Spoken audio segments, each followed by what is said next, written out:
Alors bonsoir à toutes et à tous et bienvenue sur la chaîne YouTube du musée de l'université, le MUMONS.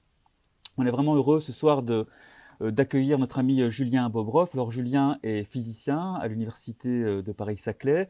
En fait, sa spécialité à la base, c'est tout ce qui était supraconductivité, magnétisme, physique de la matière condensée, etc. Donc il a été chercheur dans ce domaine-là pendant près d'une vingtaine d'années. Et puis, il a créé un nouveau groupe de recherche sur finalement les nouvelles façons d'enseigner la physique. Et il n'hésite pas à sortir en fait des sentiers battus. Alors, si vous êtes enseignant ou curieux des choses de la nature, je vous conseille vraiment d'aller suivre ses pages et de lire ses nombreux ouvrages. C'est assez fascinant. Julien collabore régulièrement avec les artistes. Il a aussi des façons très particulières d'enseigner. Il n'hésite pas à emmener ses élèves dans les bois et puis leur dire qu'un vaisseau spatial est en perdition et qu'il faut trouver des solutions pour intervenir à distance. Enfin voilà, c'est vraiment un esprit extrêmement brillant. Je pense que c'est l'un des meilleurs vulgarisateurs de la physique dans le monde francophone. On a la chance de l'avoir avec nous ce soir et il va donc nous parler d'un de ses sujets de prédilection qui est la mécanique quantique. Donc voilà, donc merci pour l'invitation, merci à Francesco. En gros, le confinement, je trouve que c'est difficile, mais c'est aussi une chance pour nous pousser à de l'inventivité et nous pousser, par exemple, à explorer des nouvelles façons de vulgariser. Donc on avait essayé ça déjà dans le premier confinement où dans ma cuisine, dans ma salle à manger, j'avais essayé de faire des petites expériences en direct avec mon smartphone à l'époque. Et donc là, quand Francesco m'a invité pour donner cette conférence, je me suis demandé ce que j'allais pouvoir faire de nouveau, de différent. Et donc, je me suis dit que la contrainte, ça allait être d'être vraiment confiné, alors pas seulement dans mon appartement, mais dans cette pièce, dans ce petit bureau qui fait 6 mètres carrés, hein, je l'ai mesuré ce matin, et de me dire, voilà, quelles pourraient être toutes les façons de vulgariser dans ce bureau la physique quantique, en restant coincé, et puis pour rajouter des contraintes sans PowerPoint et sans équation, pour être sûr de ne pas vous barber avec un trop long diaporama. Donc voilà, ça va être l'objectif de cette conférence, c'est d'être coincé entre ces quatre murs et d'utiliser les quatre murs pour vous parler de physique quantique. Alors la physique quantique, moi, c'est quelque chose que j'aime beaucoup.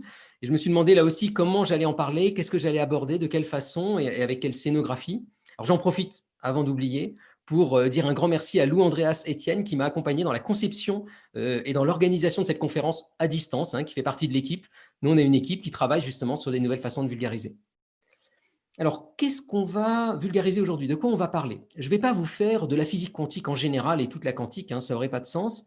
J'ai voulu choisir une question spécifique, qui est la suivante. Pourquoi est-ce qu'on fait encore des recherches aujourd'hui en physique quantique? Ça peut sembler stupide comme question, il y a plein de chercheurs en physique quantique, c'est même un des sujets les plus majoritaires en physique. Je me suis amusé à regarder une des revues de référence en physique qui s'appelle la Physical Review Letters. Donc j'ai regardé le numéro de cette semaine, il y a 50 articles. Sur les 50, j'en ai compté 45 sur 50 qui parlent de physique quantique. En fait, la physique quantique touche presque tous les champs de la science, pas tous, mais une grande partie. La physique nucléaire, la physique des particules, la physique atomique, la physique des solides, etc. etc. Pourquoi est-ce qu'il y a une telle activité en physique quantique? Et je trouve que c'est une vraie question parce que, après tout, la physique quantique, en gros, pour ceux qui ne connaissent pas, elle a été comprise pour l'essentiel il y a une centaine d'années. Ce qui s'est passé, hein, pour vous faire l'histoire rapide, c'est qu'il y a 100-120 ans, les physiciens se sont rendus compte que la physique à toute petite échelle ne fonctionnait pas comme la physique à grande échelle. Que quand on allait à l'échelle de l'atome, ou à l'échelle de l'électron ou du photon, il y avait de nouvelles lois de physique qui semblaient gouverner les propriétés de la matière et qui n'avaient rien à voir avec nos lois habituelles. Évidemment, la gravité existait encore, mais soudain s'ajoutaient à ça des comportements complètement inattendus. Et les physiciens s'y sont mis, et c'est incroyable, hein, en une dizaine d'années à peu près, dans les années 20, en une dizaine d'années, une petite bande de physiciens européens, pour l'essentiel, ont réussi à mettre en place toutes les bases de la physique quantique. Les équations, les concepts, les expériences, et tout concevoir un bloc solide, cohérent, avec les techniques de calcul, les techniques de prédiction, etc. etc. Et ce bloc-là s'est avéré incroyablement performant et efficace. On ne l'a pas mis en défaut depuis. Il marche, on l'enseigne à peu près de la même manière depuis 100 ans, et il fonctionne incroyablement bien. Et donc, on peut se dire, OK, c'est super, on a compris comment marchent les atomes, les photons, les électrons. Qu'est-ce qu'il y a d'autre à faire? Ça y est, c'est fini. Et je vais essayer de vous montrer dans cette conférence qu'en fait, non, qu'en fait, c'est un des domaines de recherche les plus actifs, et je vais essayer de vous montrer pourquoi. Et pour ça, je vais vous donner quelques exemples justement de recherche contemporaine en vous montrant quel genre de questions les chercheurs se posent dans le champ de la quantique. Alors rassurez-vous, si vous ne connaissez rien à la physique quantique, je vais vous reprendre par la main et puis on va tranquillement regarder les concepts les uns après les autres et essayer de voir pourquoi est-ce qu'il y a encore des recherches là-dessus alors qu'on pense avoir presque tout compris. Donc je commence avec la première partie. Alors il y aura une partie par mur de la pièce, hein, c'est facile, donc on va se balader. Hein. Donc la première partie, vous avez vu ma déco hyper kitsch, hein, autour de moi que je vous ai faite. Cette première partie, la voilà. On va juste se reposer la question des concepts. Est-ce qu'il y a encore des recherches sur les concepts de base? Alors les concepts de base, je ne vais pas tous les faire, je vais en choisir un seul. Le concept clé, à mon avis, le plus important, c'est le concept de fonction d'onde. Alors c'est quoi une fonction d'onde? C'est ça. Je vous en prends une. Si vous regardez un électron dans un atome d'hydrogène par exemple, en gros, il a cette forme-là. C'est une sorte de grosse boule. Et on va parler de fonction d'onde. Alors attention, en fait, il n'a pas du tout cette forme-là. Ce n'est pas une grosse sphère. C'est tout petit, c'est ponctuel, ça n'a même pas de taille tellement c'est petit un électron. Mais, et c'est ce que vous dit la physique quantique, alors là, tenez-vous bien pour ceux qui ne connaissent pas, tant qu'on n'a pas mesuré cet électron, il va se comporter comme ça. Il va occuper toute une sphère dans l'espace en probabilité. C'est-à-dire qu'il est là en probabilité. C'est pas qu'il va très vite, c'est que réellement, il occupe toute cette zone. On parle de fonction d'onde. Alors pourquoi fonction d'onde? C'est parce que ça ressemble à une onde. C'est pas tout à fait une onde, mais c'est régi par une équation, l'équation de Schrödinger, qui ressemble un petit peu à une équation d'onde, même si c'est pas tout à fait ça. Donc on a cette espèce d'onde, voilà, qui vit sa vie dans l'atome tant qu'on ne le mesure pas. Et au moment où on essaye de mesurer l'électron, qui aurait cette fonction d'onde, voilà ce qui se passe. Attention, je vais le mesurer à 3. 1, 2, 3. Et au moment où je le mesure, ça se réduit soudainement, alors là, il faudrait que je fasse un truc encore plus petit, en un électron qui me semble tout petit, ponctuel, l'électron tel que je le connais depuis le 19e siècle. Et pourtant, si je m'arrête de le mesurer, je retrouve cette fonction d'onde. Et donc, vous voyez, on a une espèce d'électron schizophrène qui, tant qu'on ne le mesure pas, va occuper toute une zone de l'espace en probabilité et qui, au moment où on va le mesurer, va se réduire soudainement en un point. Alors, où est-ce qu'il se réduit? Alors, c'est là où ça devient intéressant. Il ne se réduit pas n'importe où, mais quand même un peu. Il se réduit quelque part, là où il y avait l'onde. Donc, il ne va jamais aller ailleurs. Par contre, il tire au sort à chaque fois. Là, celui-là, il ne s'est pas réduit au même endroit que celui-là. Et si je refais l'expérience 1 milliard de fois, à chaque fois, on va avoir l'impression qu'il va aléatoirement quelque part dans sa fonction d'onde. Donc, il y a une espèce de règne de l'aléatoire très surprenant, très étrange. Puis ce truc de réduction complètement curieux aussi. Alors, l'électron, il n'a pas toujours une forme de sphère. Je vous en ai fait 2 autres ici où ils sont. Ah, ça. Lui, c'est un électron dans un atome d'oxygène. Alors, dans un atome d'oxygène, il y a des électrons en forme de sphère, puis il y a ceux-là, on les appelle les électrons P. Donc, ça, c'est une orbitale P. Alors, vous avez vu, lui, il a une drôle de tête. Il a 2 traits. Ça veut dire que si je le mesure, vous commencez à comprendre le truc. Soit je vais le trouver ici, soit ici, mais jamais là ou jamais là. Alors, je le mesure à 3. 1, 2, 3. Et je le retrouve ici, par exemple.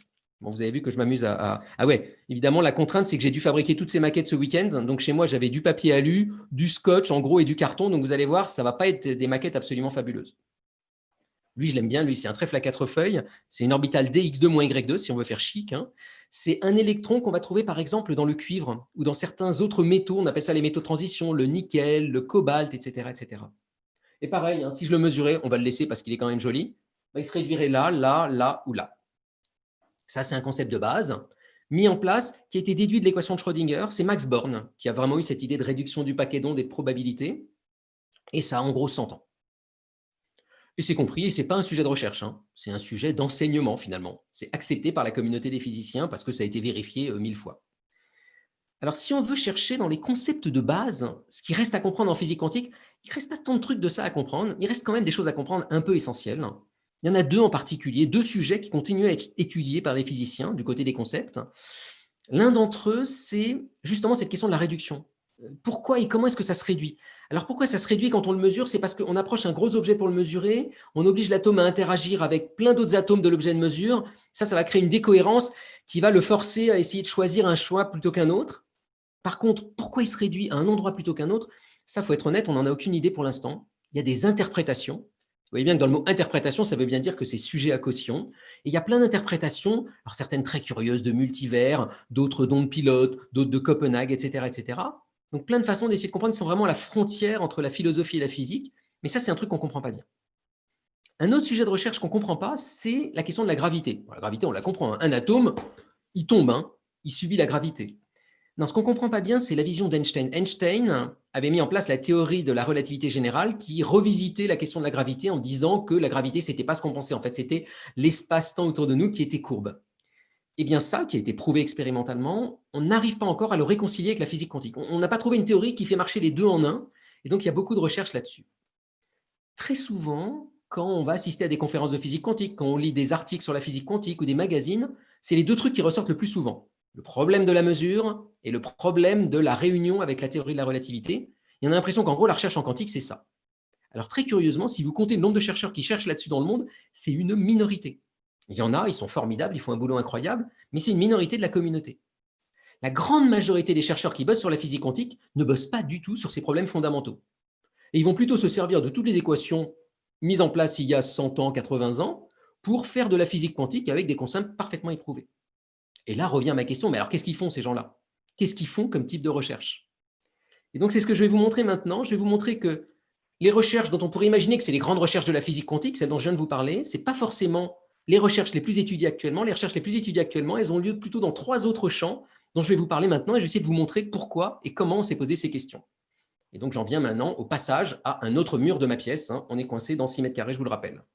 Donc ça, c'était ma pièce. Et attention, on va passer dans la deuxième partie de la pièce, du côté de la bibliothèque.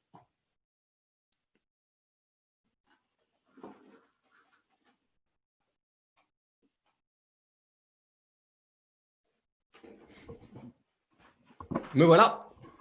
J'espère que vous m'entendez encore bien. Voilà. Et je vous présente ma bibliothèque. Et ce que je vais vous montrer maintenant, dans cette deuxième partie, c'est comment, en réalité, on a eu plein de recherches qui se sont développées grâce à des technologies. L'idée, c'est que les physiciens, au bout d'un moment, ont été capables de mesurer des choses qu'ils ne savaient pas mesurer au début de l'histoire de la quantique, juste parce que les outils de mesure se sont améliorés.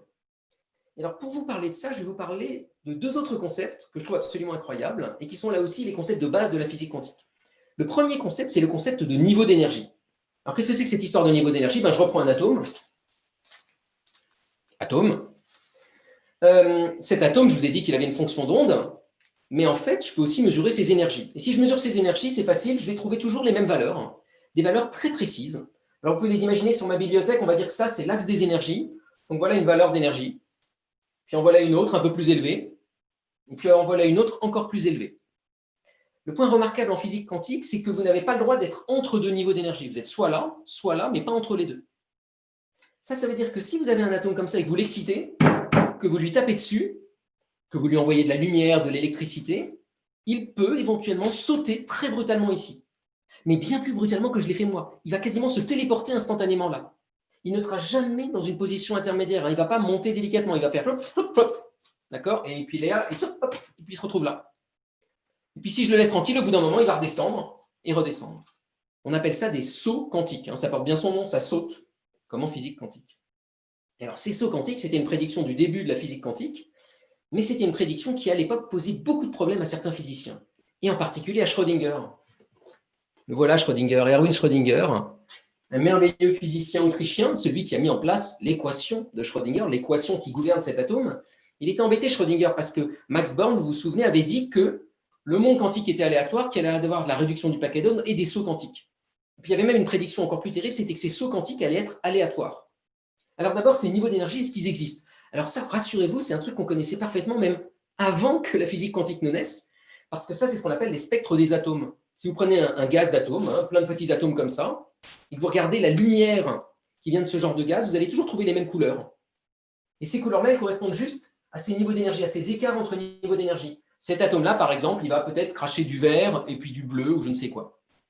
Et donc, ces niveaux d'énergie, ils étaient compris, analysés, prévus par la physique quantique et en parfait accord avec les expériences de l'époque qui marchaient très bien.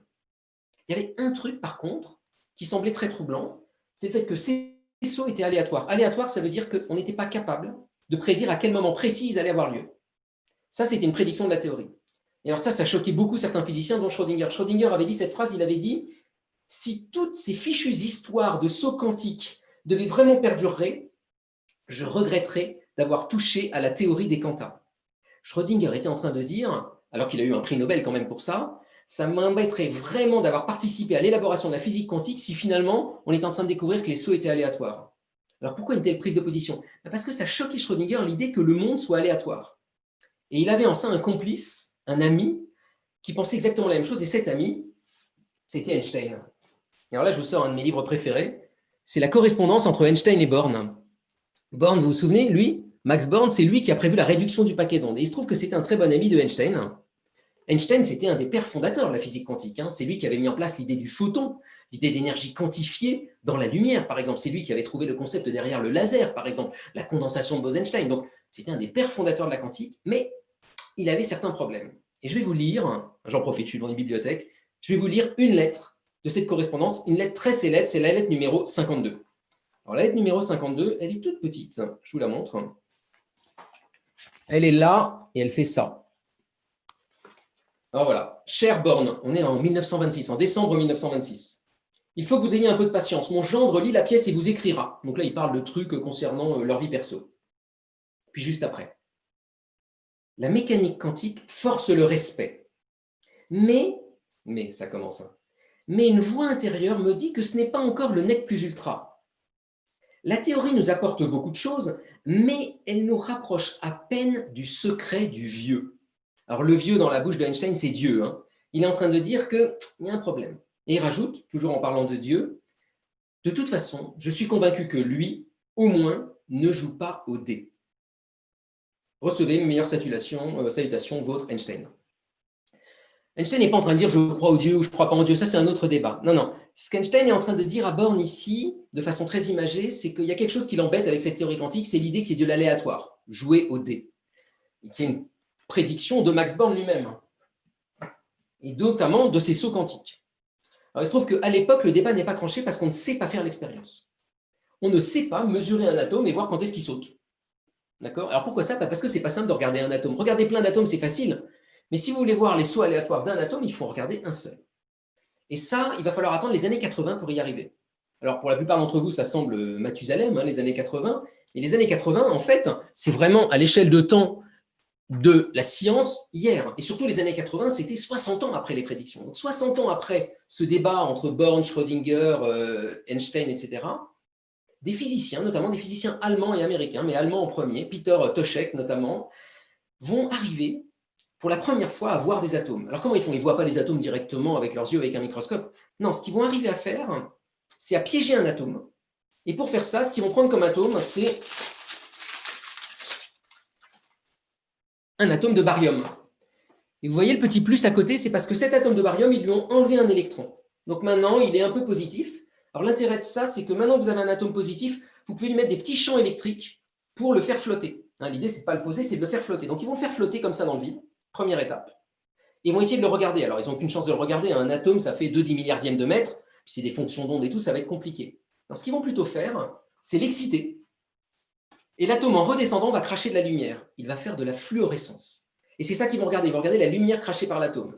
Là, je vais vous montrer la première image d'atome faite, je crois, à ma connaissance, si je ne me trompe pas, dans l'histoire des sciences de l'humanité. Alors là, ce que vous voyez... Alors attendez, il faut que je fasse comme Miss Météo. Voilà, c'est comme ça.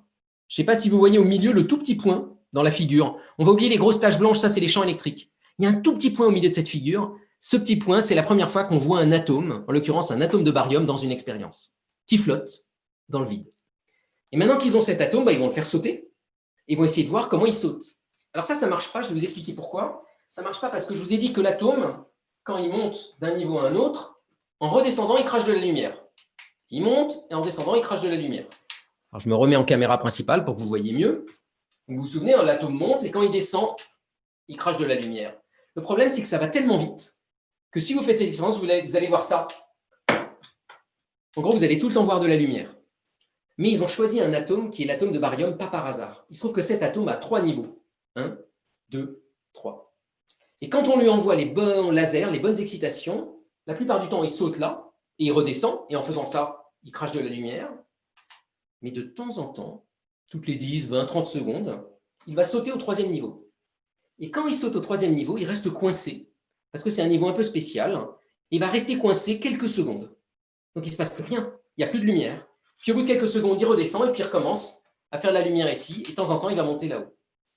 Une fois qu'ils ont mis ça en place, ils vont juste observer.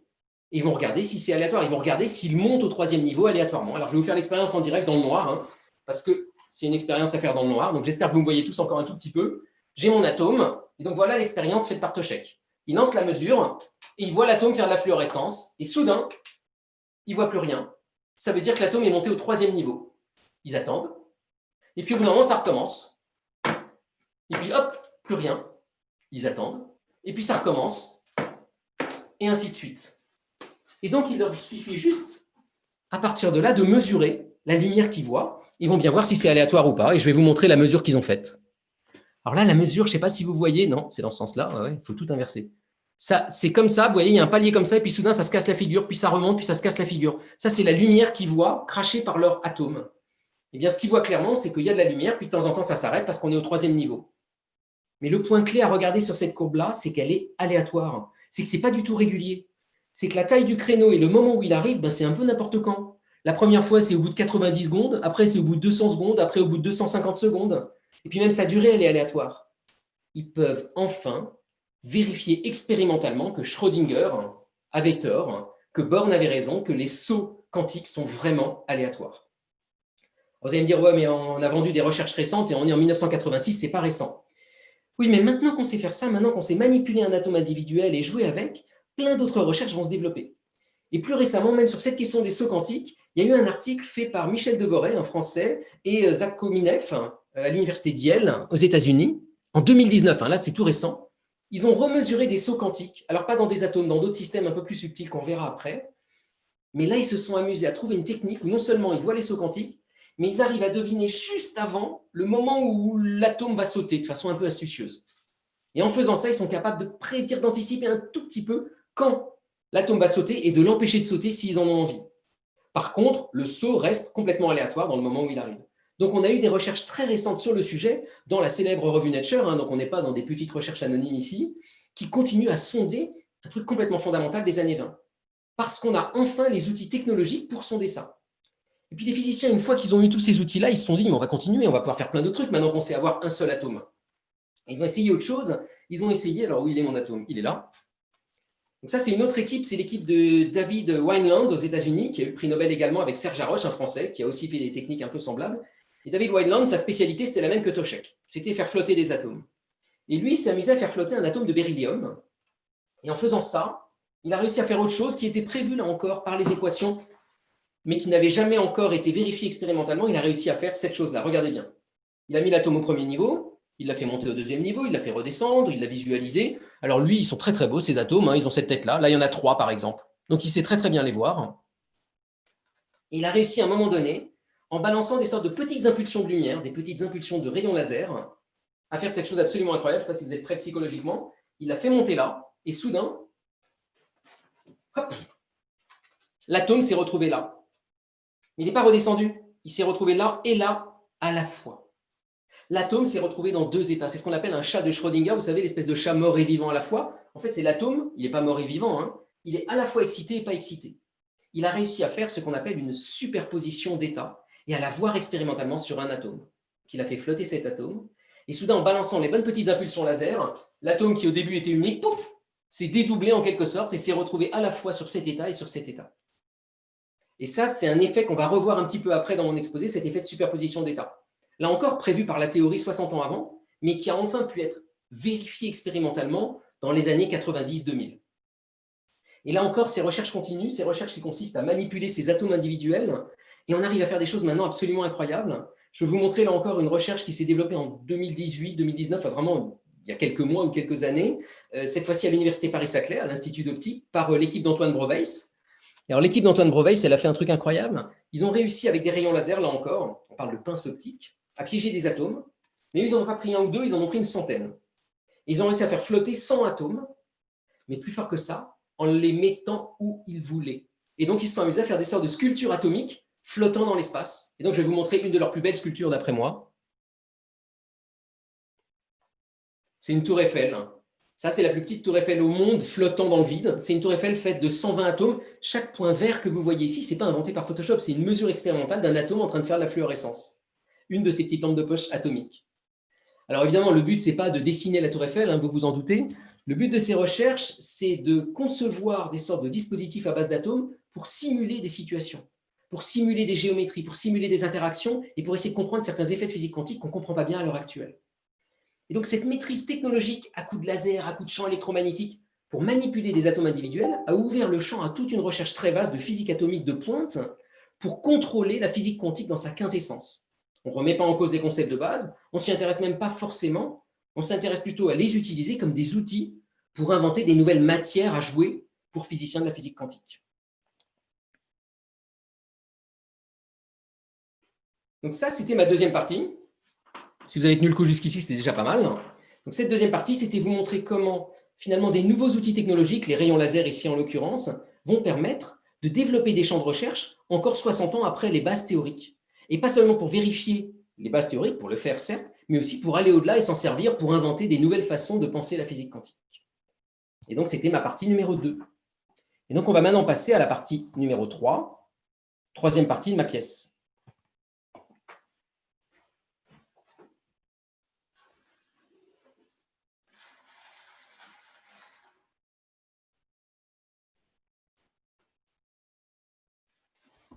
J'arrive.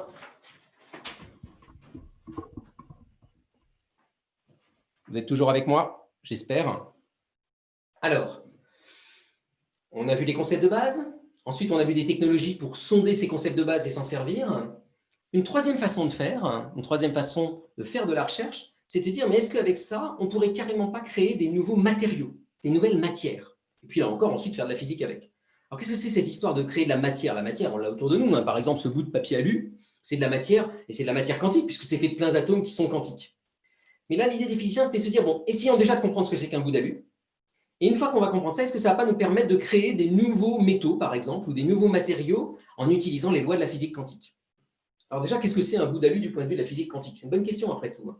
L'aluminium, c'est plein d'atomes, les uns à côté des autres, ça c'est comme dans tous les solides. Mais ces atomes, ils ont relâché des électrons qui peuvent se balader n'importe où. Sauf que maintenant, vous l'avez bien vu, les électrons, il ne faut plus les considérer comme des petites billes. Hein. Vous vous souvenez, il faut les considérer comme des fonctions d'onde quantique. Hein. Elle est là, ma fonction d'onde quantique. Hein. Hop, elle est encore là. Et donc, qu'est-ce qui se passe dans le métal avec toutes ces fonctions d'onde quantique? Alors, ce n'est pas simple à voir, mais je vais essayer de vous le montrer, de vous le permettre de visualiser avec une deuxième webcam. Alors, la deuxième webcam, elle est là. Et là, je vous ai mis un magnifique saladier avec de l'eau. D'accord? Alors, pourquoi je vous ai mis de l'eau? Parce que ça va me permettre de faire des ondes. D'accord? Donc, un électron, le voilà, mon électron. Vous avez vu, magnifique petite perle que j'ai piquée à une de mes filles. Mon électron, dans un solide, dans un métal, en gros, il va se comporter comme ça. Il va faire des petites vagues. Parce que c'est une fonction d'onde quantique.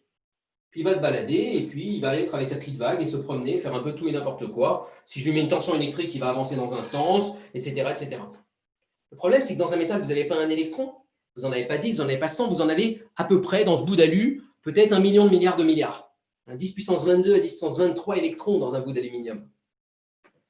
Donc, qu'est-ce qui se passe dans ces cas-là? Alors, moi, je ne vous ai pas ramené 10 puissance 22 électrons, je vous en ai déjà ramené 5, hein, c'est pas mal. Donc, j'ai pris mes baguettes chinoises hein, et mes perles. Je vais essayer de vous montrer ce qui se passe quand je prends plein d'électrons ensemble dans un métal.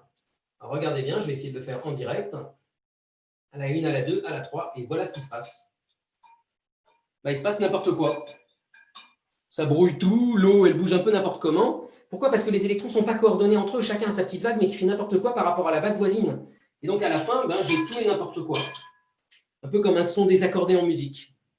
Donc, un métal, c'est ça, c'est plein de petites vagues qui coexistent, mais à la fin, il ne se passe pas grand-chose de très intéressant. Et de dire que l'électron, c'est une petite bille, ce n'est pas si faux finalement, parce que sa vague ne fait pas grand-chose, n'a pas beaucoup d'effet.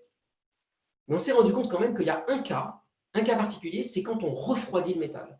Si vous refroidissez suffisamment le métal, alors ça ne marche pas pour tous les métaux, mais par exemple, ça marche pour l'aluminium, eh bien, vous allez avoir quelque chose de très spectaculaire qui va se passer. Voilà ce qui va se passer. Regardez bien. Tous les électrons vont se mettre ensemble. En fait, ils ne mettent pas tous ensemble au même endroit, mais bon, on va imaginer. Hein. Ils vont se mettre ensemble, et là, il va se passer ça, regardez. On a une vague collective qui apparaît. Je ne sais pas si vous la voyez, la vague collective. Là, moi, je la vois. Une très belle vague, très harmonieuse.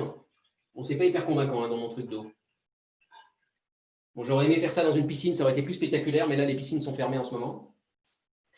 En l'occurrence, tous mes électrons se sont mis en gros de façon astucieuse entre eux par rapport à leurs ondes pour créer une seule onde géante. Toutes les petites ondes se sont bien superposées entre elles pour fabriquer une très belle onde quantique.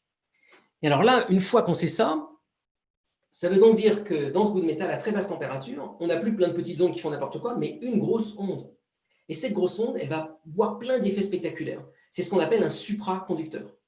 Alors, en l'occurrence, l'aluminium est supraconducteur. Qu'est-ce que ça veut dire concrètement? Ça veut dire qu'une fois que vous l'avez refroidi et que cette grande onde quantique est apparue, eh bien, si vous essayez de faire passer du courant dans ce matériau, le courant va passer absolument parfaitement. Il n'y aura aucune aspérité, aucune résistance, aucune dissipation. Hein, si vous mettez ça dans un bout de papier d'aluminium comme ça en rond, eh bien, le courant il va rester jusqu'à la fin des temps. Et puis si maintenant vous approchez un champ magnétique, ça va perturber la vague qui va essayer de bien se remettre, de tourbillonner, et en faisant ça, elle va repousser le champ magnétique, elle va l'exclure, et elle va s'adapter pour exclure le champ magnétique.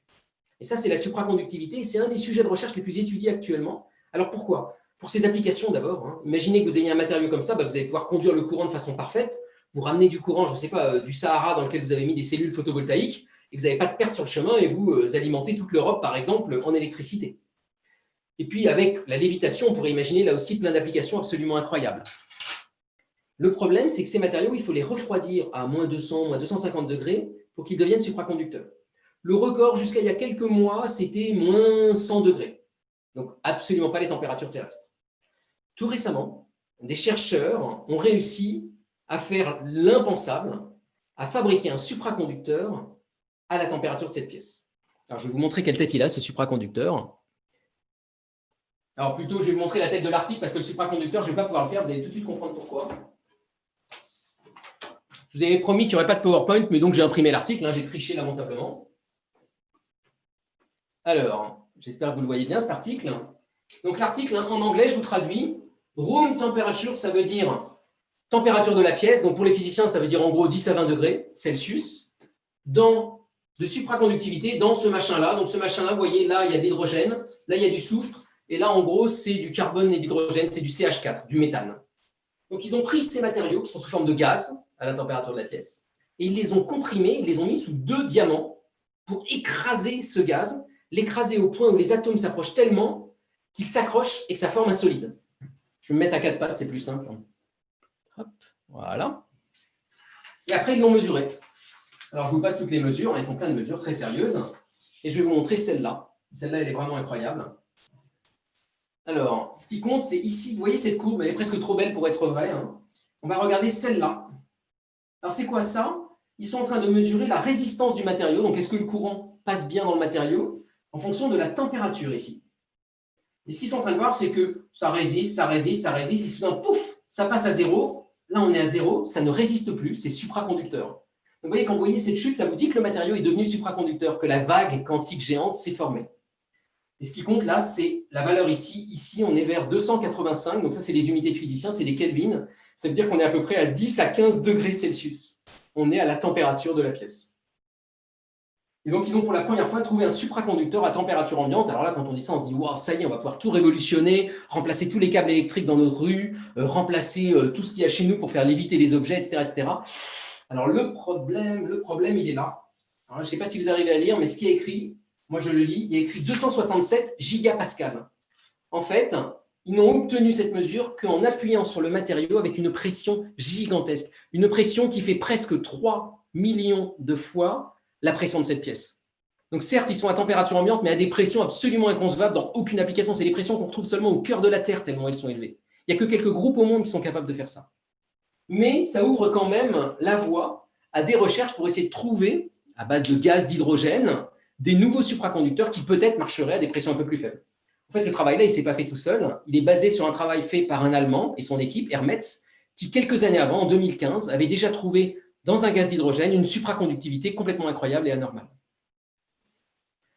Donc, tout ça pour vous dire que, finalement, cette supraconductivité, elle a engendré plein de recherches pour essayer de trouver des nouveaux matériaux, essayer de domestiquer les lois de la quantique et essayer de trouver cette vague quantique géante à les conditions les plus proches de nos conditions à nous terrestres, là pour le coup pour des applications. Et puis ça a engendré aussi tout un champ de travail théorique et fondamental pour comprendre comment il marche. Alors la vague géante, on la comprend assez bien dans l'aluminium, on la comprend assez bien dans ce matériau-là, mais il y a certains matériaux, par exemple des céramiques, dans lesquels on ne comprend absolument pas d'où elle vient, et qui est un des sujets de recherche les plus étudiés actuellement. Donc vous voyez, on était parti des concepts de base, l'équation de Schrödinger, un seul atome, et soudain, juste en mettant plein d'atomes, ce n'est pas juste un problème un peu plus compliqué, c'est un problème complètement nouveau. Il apparaît des nouveaux phénomènes complètement inattendus, on dit qu'ils émergent, et qui vont créer des nouveaux champs de recherche, là encore, de physique quantique pure, mais cette fois-ci dans les solides. De la quantique dans les solides, on peut appeler ça des matériaux quantiques. Et alors les physiciens, quand ils découvrent un effet comme ça, ils essaient de le comprendre, ils essaient de l'améliorer, et puis ils ont envie de le manipuler. Ils ont envie de s'en servir comme d'une sorte d'outil et de le tester dans plein de situations étranges. Et j'aimerais vous montrer une de ces situations que moi je trouve assez fascinante. C'est des physiciens qui se sont dit, nous on va faire de l'électronique avec ça. Voilà, ça semble complètement délirant. L'électronique, c'est quoi? Je vous rappelle, c'est des petits fils, des capacités, des résistances, des transistors pour contrôler le courant électrique de façon propre avec des portes logiques, par exemple. Et ça permet de faire les ordinateurs derrière et les microprocesseurs. Mais ces physiciens-là se sont dit, qu'est-ce qui se passerait si à la place de nos fils normaux, on mettait des supraconducteurs? Et je vais vous donner un exemple de recherche avec une super maquette. Donc là, je vous ai vraiment fabriqué la belle maquette exprès pour vous ce soir. Avec les moyens du bord, voilà mon circuit supraconducteur. Hop, on recule un petit peu. On fait un beau cadrage. Alors, qu'est-ce que c'est que ce machin-là? Eh bien, c'est de l'aluminium, comme toujours, c'est-à-dire que c'est un supraconducteur. Et là, ici, je vous propose une boucle. Donc, un chemin qui se referme, supraconducteur. Mais ici, vous avez vu ce petit truc vert, en fait, c'est un isolant, un petit bout d'isolant qui casse le supraconducteur juste là. On appelle ça une jonction Josephson. Donc, dit en termes savants, c'est une boucle avec jonction Josephson. Dit en termes moins savants, c'est un circuit électrique un peu astucieux pour essayer de tester les propriétés de la quantique à son paroxysme, on va dire. Donc, vous vous souvenez, dans cette boucle, j'ai une seule vague quantique géante qui se développe et qui va tourner le long de la boucle. Alors, pour la voir, cette vague, c'est facile, il suffit de montrer les électrons. Donc, voilà mes électrons. Pour faire bouger les électrons, j'ai trouvé le nec plus ultra, un sèche-cheveux. Et donc, voilà mes électrons tournant dans ma boucle supraconductrice pour l'instant.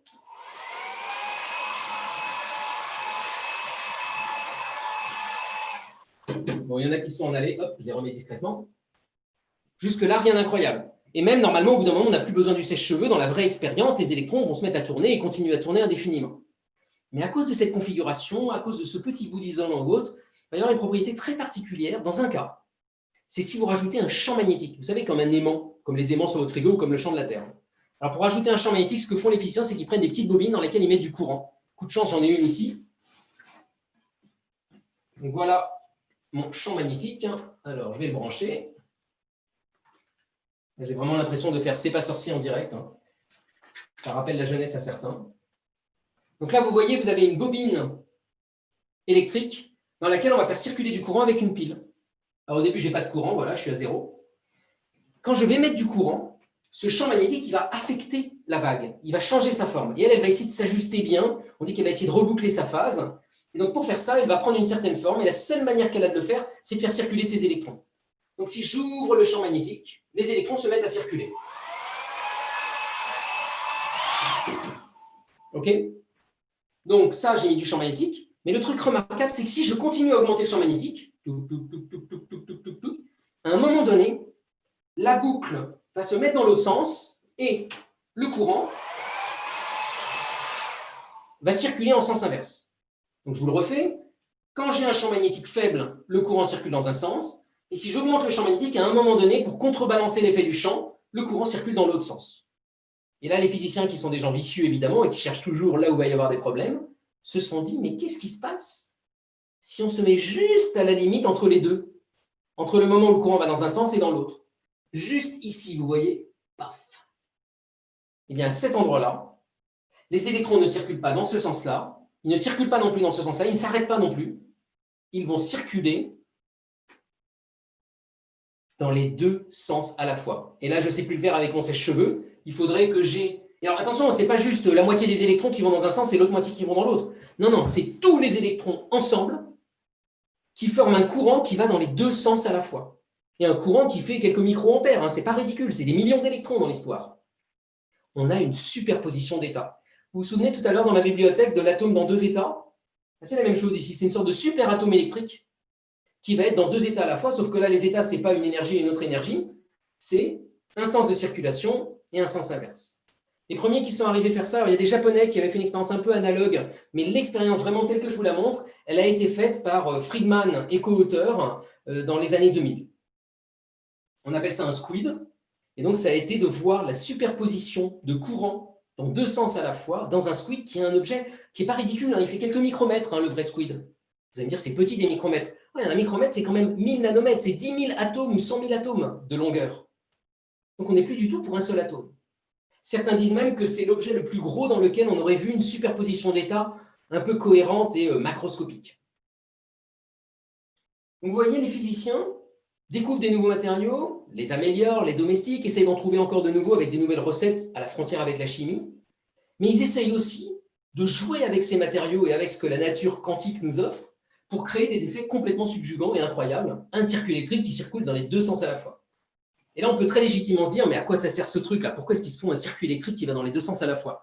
C'est pas grave, c'est juste parce que c'est admirable.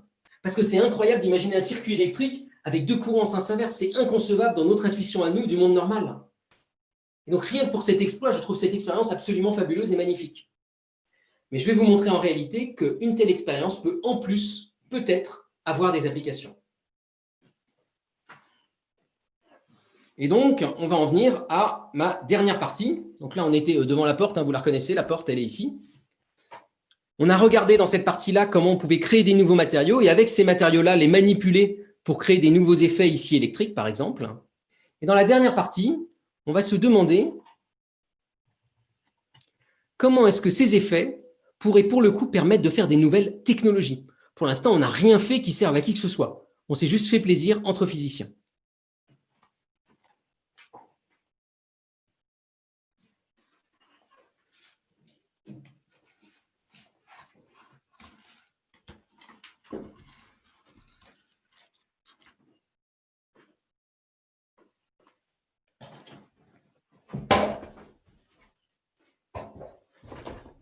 Oh là là là là. J'espère que la pièce va tenir le coup et le bureau va tenir le coup jusqu'au bout. Je récupère mon micro. J'espère que je vous ai encore vivant là. Donc souvenez-vous, nous venons du coin des nouveaux matériaux et nous voilà maintenant, vous reconnaissez la fenêtre et son radiateur, nous voilà maintenant dans le champ des applications. Et là, la question c'est, mais ok, qu'est-ce qu'on pourrait faire comme application à partir de ça? Alors, il y a déjà plein d'applications dont je vous ai parlé, les applications des supraconducteurs pour faire des câbles qui conduisent le courant. Une application vraiment utile, par exemple, c'est l'IRN dans les hôpitaux. Toutes les IRN dans les hôpitaux utilisent des câbles supraconducteurs pour faire des champs magnétiques pour pouvoir sonder votre corps de l'intérieur. Autre application, on peut faire léviter un train avec des supraconducteurs. On peut faire des circuits qui détectent très bien les téléphones portables. Mais je ne veux pas vous mentir sur la marchandise. Moi, j'aimerais vous trouver une application à la maquette que je vous ai montrée tout à l'heure, aux courants qui vont dans les deux sens à la fois. Et cette application, en fait, c'est une application qui fait rêver les physiciens depuis quelques années maintenant, depuis qu'on sait faire ce genre de circuit. Ce sont les ordinateurs quantiques. Qu'est-ce que c'est qu'un ordinateur quantique? Vous en avez peut-être entendu parler, on en a pas mal parlé dans les médias, alors notamment en octobre dernier. En octobre dernier, Google a publié un article dans Nature, une équipe de recherche de Google, de 60 personnes à peu près. Et cet article disait, on a réussi à fabriquer un ordinateur quantique qui bat à plat de couture tous les ordinateurs actuels pour un calcul spécifique. Ils ont même parlé de suprématie quantique, que l'ordinateur quantique gagnerait sur n'importe quel ordinateur jusqu'à la fin des temps pour ce calcul spécifique. Alors, il se trouve que le calcul qu'ils ont fait ne sert absolument à rien, je tiens à vous le dire dès l'avance, mais c'était plutôt, ils ont une preuve de concept que cet ordinateur était capable de faire des choses très puissantes si on lui demandait certains trucs très particuliers. Et j'aimerais vous montrer comment marche un tel ordinateur, au moins vous faire sentir un petit peu comment marche cet ordinateur. Vous allez voir qu'en fait, cet ordinateur utilise ce que je viens de vous montrer. L'ordinateur de Google qui a fait cette prouesse-là a utilisé quasiment exactement le circuit que je viens de vous montrer, à 2-3 petites modifications près. Ce sont des supraconducteurs qu'il y a dans l'ordinateur de Google. Alors avant de vous montrer comment ça marche, je vais vous montrer la tête de la machine quand même, parce qu'elle est magnifique. Ce n'est pas du tout un ordinateur, en fait c'est un laboratoire. Donc vous avez un matériel sur lequel vous allez mettre plein de petits circuits supraconducteurs qu'il va falloir refroidir, et toute la carcasse que vous voyez autour, c'est un cryostat. C'est justement pour isoler le matériau, pour l'amener à très très basse température. Cette manip-là emmène le circuit électrique, le microprocesseur, à 15 millikelvin. Alors 15 millikelvin, c'est 0,015 degrés du zéro absolu, c'est 20 000 fois plus froid que cette pièce actuellement. C'est plus froid que tout ce que vous connaissez dans l'univers à l'état naturel, mais beaucoup plus froid. D'accord, 1000 fois, 10 000 fois plus froid. À ces températures-là, les vagues supraconductrices se développent et on va pouvoir commencer à les manipuler. Alors, comment est-ce qu'on peut faire un ordinateur avec le circuit que je vous ai montré tout à l'heure? Il faut se souvenir de ce que c'est qu'un ordinateur. Alors là, je vais utiliser des petites boîtes qui ont été conçues dans notre équipe par la designeuse Lou Vétier, qui a travaillé avec nous. Nous, on aime beaucoup travailler avec des designers pour concevoir des nouvelles façons de montrer la physique. Et donc, Lou, elle s'intéressait beaucoup à cette question de l'ordinateur quantique, et donc on a construit avec elle, elle a construit en réalité, des petites boîtes à manivelle pour expliquer l'ordinateur et l'ordinateur quantique. Alors, un ordinateur, c'est quoi? C'est des 0 et des 1. Ça, c'est pas sorcier. C'est-à-dire que vous manipulez des 0 et des 1 avec des tensions électriques, et avec ça, vous pouvez traduire n'importe quelle information et faire des jeux vidéo, des fichiers Word, du YouTube et tout ce que vous avez envie. L'idée de l'ordinateur quantique, vous vous souvenez, c'est d'utiliser les supraconducteurs. Et on va dire ensemble que quand le courant circule comme ça, dans la grosse boucle que je vous ai montrée tout à l'heure, c'est un 0. Et quand il circule comme ça, c'est un 1. Mais ce que je vous ai montré, c'est que quand on fait marcher le matériau juste au bon champ magnétique, voilà ce qui se passe. On a une superposition d'états. On a à la fois un 0 et un 1. Et ce n'est pas juste parce que là, notre œil ne va pas assez vite pour voir. Ce n'est pas une vraie superposition d'états, là, bien sûr. Dans l'objet quantique, c'est une vraie superposition d'états. On a littéralement à la fois des 0 et des 1. Et là, on peut se dire très légitimement, mais comment est-ce que vous allez faire un calcul avec ce machin-là? Tout va rater dans vos calculs, vous n'allez rien comprendre. Alors, pour comprendre comment on va faire un calcul, l'astuce, c'est de ne pas prendre un seul 0 et 1, mais d'en prendre plusieurs. Et je vous propose d'en prendre 3. Alors, c'est lequel? Non. C'est lui. Voilà 3 0 et 1. Alors évidemment, si vous êtes fort en maths, vous allez vite calculer qu'en gros, il y a 8 combinaisons possibles, 0, 0, 0, 0, 0, 1, 0, 1, 0, etc., etc. Donc vous en avez 8. Mais en physique quantique, vous avez en fait la superposition des 8. Et c'est même plus fort que ça. Vous pouvez demander à votre ordinateur, si vous le programmez bien, d'avoir une certaine proportion de chaque. Par exemple, je pourrais avoir, je ne sais pas, 30% de 1, 1, 1, et puis 20% de lui, et puis, je ne sais pas, 5% de lui, etc., etc. On peut choisir les poids qu'on veut. Ça veut dire qu'on a superposé 8 signaux, 8 combinaisons, en donnant le poids qu'on veut à chacune. Donc, on a 8 informations dans cette petite boîte. Et vous voyez que si je rajoute un 0 et un 1, ça va faire 16, puis 32, puis 64, puis 128. Ça va monter exponentiellement. À chaque fois que vous rajoutez un seul qubit à votre ordinateur, un seul qubit, vous multipliez par 2 la puissance de l'ordinateur, par 2 la quantité d'informations que vous manipulez. Et donc, si on savait manipuler ces informations-là de façon intelligente, on a un ordinateur incroyablement puissant parce qu'il voit plein de combinaisons en parallèle. Il ne fait pas les choses séquentiellement comme ça. Il va tout voir un peu en parallèle et pouvoir manipuler ces informations en parallèle. Alors, plutôt que d'être dans le grand discours, je vous propose un exemple très concret d'utilisation de cet ordinateur. Parce qu'il ne sert pas à tout, cet ordinateur. Il ne sert que à calculer certains trucs très précis. Et on va prendre un exemple, c'est ce qu'on appelle le problème du voyageur. Le problème du voyageur, c'est quoi? C'est facile. Vous êtes un voyageur et il faut aller à Paris, venant de Mons, par exemple, en passant par 3 villes. Et moi, je vous impose de passer par, j'en sais rien, Lille, Roubaix et Nancy. Et je vous demande quel est le trajet le plus court. Bon, c'est facile, vous allez sur Google Maps, vous tracez les 3 trajets et vous comparez. Mais si maintenant je vous demande la même chose avec 5 villes, 10 villes, 15 villes, le problème va croître exponentiellement. À chaque fois que je rajoute une ville, ça augmente énormément le nombre de combinaisons possibles. Les meilleurs ordinateurs actuels, le mieux qu'ils savent faire, c'est 16 ou 17 villes, qui semblent un peu minables en fait. Donc, si vous voulez un jour faire un trajet en passant par 20 villes, aucun ordinateur sur Terre ne saura vous dire quel est le bon trajet, sauf un ordinateur quantique. Parce que dans l'ordinateur quantique, vous allez coder chacun des trajets dans une des combinaisons, vous allez le faire marcher, et lui, il va explorer en quelque sorte tous les voyages en parallèle. Et au bout d'un moment, il va vous faire sortir le bon voyage. Alors, par exemple, vous voyez, si tous les voyages au début du calcul étaient équivalents, à la fin du calcul, il y a un voyage qui va ressortir. Vous voyez, on sent qu'il y a de la superposition, mais qu'il y a surtout du 0, 1, 0. De temps en temps, il y en a un autre. Ah, tiens, il y a celui-là. Mais au bout d'un certain temps de calcul, il faut ressortir un des trajets en vous disant c'est le bon. Donc, il fait une sorte d'optimisation, vous voyez, en faisant un calcul très parallèle. Je l'explique mal, mais vous comprenez l'idée, pour finalement résoudre un problème qu'on n'aurait pas su résoudre avec un ordinateur normal. Vous allez me dire, si l'ordinateur quantique, ça sert juste à calculer le trajet d'un voyageur à travers 20 villes, ça n'a aucun intérêt.